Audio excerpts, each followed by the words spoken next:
बिल्कुल basic start करने जा रहे हैं। सभी क्वेश्चन को बिल्कुल शानदार, जानदार और ज़बरदस्त तरीके से बताया जाएगा। तो उसमें से आपका क्वेश्चन नंबर फर्स्ट है और एक क्वेश्चन को एकदम सिंपल तरीके से, एकदम गब्बर वाले स्टाइल से बताएंगे। दोस्तों क्वेश्चन में दिया गया है, क्वेश्चन शायद कम दिख रहा होगा लेकिन हम पढ़ के बता देते हैं। क्या शून्य एक परिमेय संख्या है? क्या इसे हम P अपान Q के रूप में लिख सकते हैं जहाँ P और Q पूर्णांक हैं और Q नॉट इक्वल टू 0? फिर समझो, क्या शून्य एक परिमेय संख्या है? क्या इसे हम P अपान Q के रूप में लिख सकते हैं जहाँ P और Q क्या पूर्णांक हैं? तो आप ये समझो भैया, सबसे पहले क्या शून्य एक परिमेय संख्या है?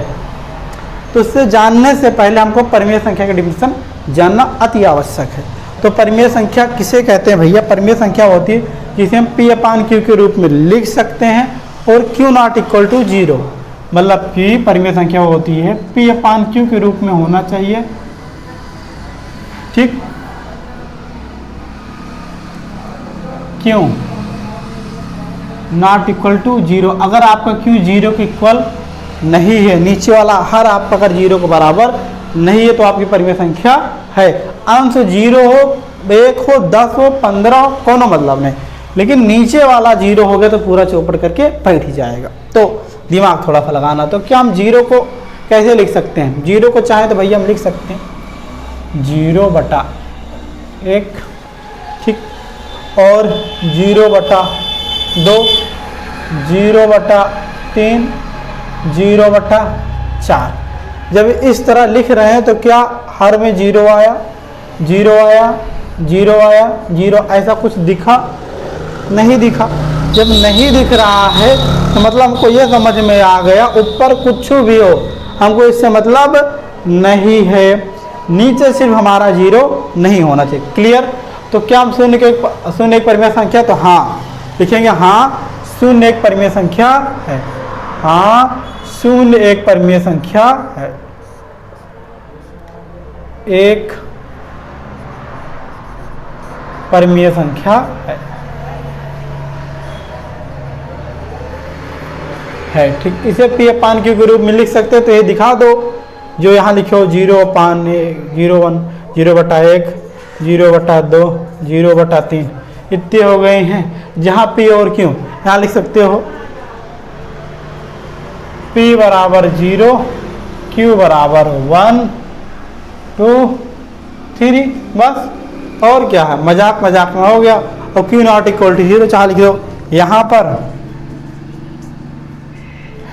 पर Q नॉट इक्वल टू 0 है, ठीक, मतलब Q 0 के बराबर नहीं है।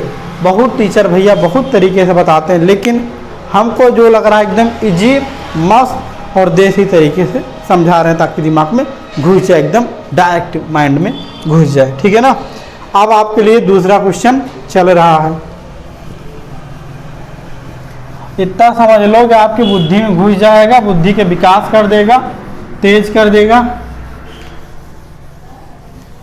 अब दूसरा क्वेश्चन, 3 व 4 के बीच 6 परिमेय संख्या लिखो, ठीक है ना, 3 व 4 के बीच।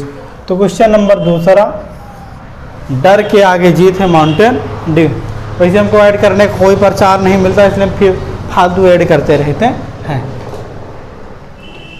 ऐड करने का मतलब हमको पैसा वैसा नहीं मिलता, ये समझ लो, तभी हम प्रचार करते हैं। देखो 3 व 4 के बीच, यहाँ लिखेंगे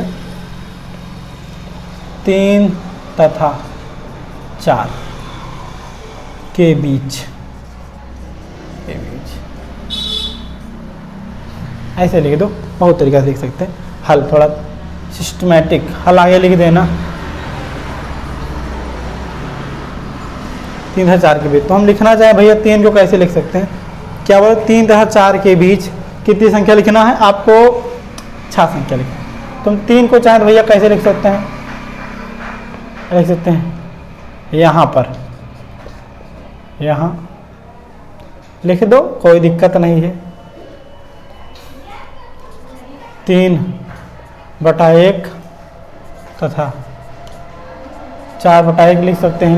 भैया, एक सबके नीचे रहता है जीवन पर्यंत, ठीक है ना, जीवन पर्यंत एक रहता है, तो लिख देंगे, ठीक है ना। एक लगा दिए, कोनो दिक्कत नहीं। देखो, इसको एक बहुत खतरनाक मेथड होता है जिसमें आपको बार बार गुणा भाग करना पड़ेगा, उस तरफ आपको नहीं ले जा रहे, नहीं चौपट हो जाएगा, दिमाग एकदम बुद्धि पर, आपको एकदम शुद्ध तरीके से बता रहे हैं। 3/1 तथा 4/1 हो गया, ठीक, दोनों में कर दिया। अब आपको क्या करना है भैया, आपको कुछ नहीं करना है, जो इसमें किसी एक संख्या से गुणा करा दो, इसमें उसी संख्या से ऊपर नीचे गुणा। क्या लिखेंगे, दोनों संख्याओं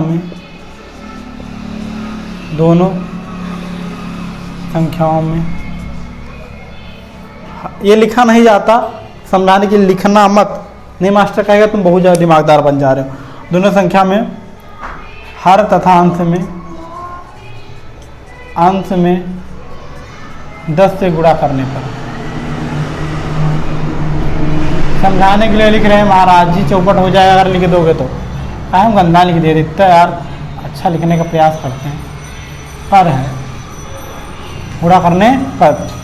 जब लिखेंगे तो कितना हो जाएगा भैया, 3/1 गुणे 10, 10, इधर 4/1 गुणे 10 गुणे 10, 3 धामा 30, 10 एकम 10, 4 धामा 40, 10 एकम 10। अब कुछ समझ में आया बच्चा का मास्टर, कुछ नहीं समझ में आया, देखो दिमाग लगाओ। तो मतलब 3 तथा 4 के बीच, 3 तथा 4 के बीच 6 परमीय संख्या, तो 3 तथा 4 के बीच 6 नहीं, हम 9/10 निकाल सकते हैं। यहाँ लिख सकते हैं 31/10, यहाँ लिख देंगे अब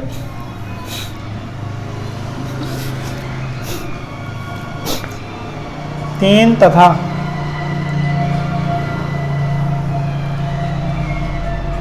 4 के बीच 6 परमीय संख्या,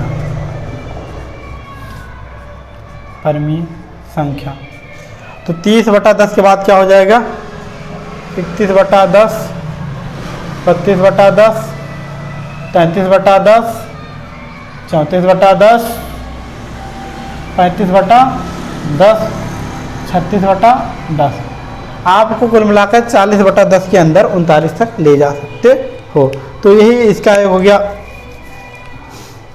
सुंदर से आंसर। बाकी तीसरा भी इसी मेथड से आप लोग कर सकते हो, नहीं आएगा तो ज़रूर इसका बताएंगे, क्योंकि 2 क्वेश्चन हम बताएंगे, एक क्वेश्चन होमवर्क देंगे, नहीं आएगा तो उसको साथ में बताएंगे। बाकी जो भाई समझ में आ गया, समझे इस क्वेश्चन को, तो आप लोग कमेंट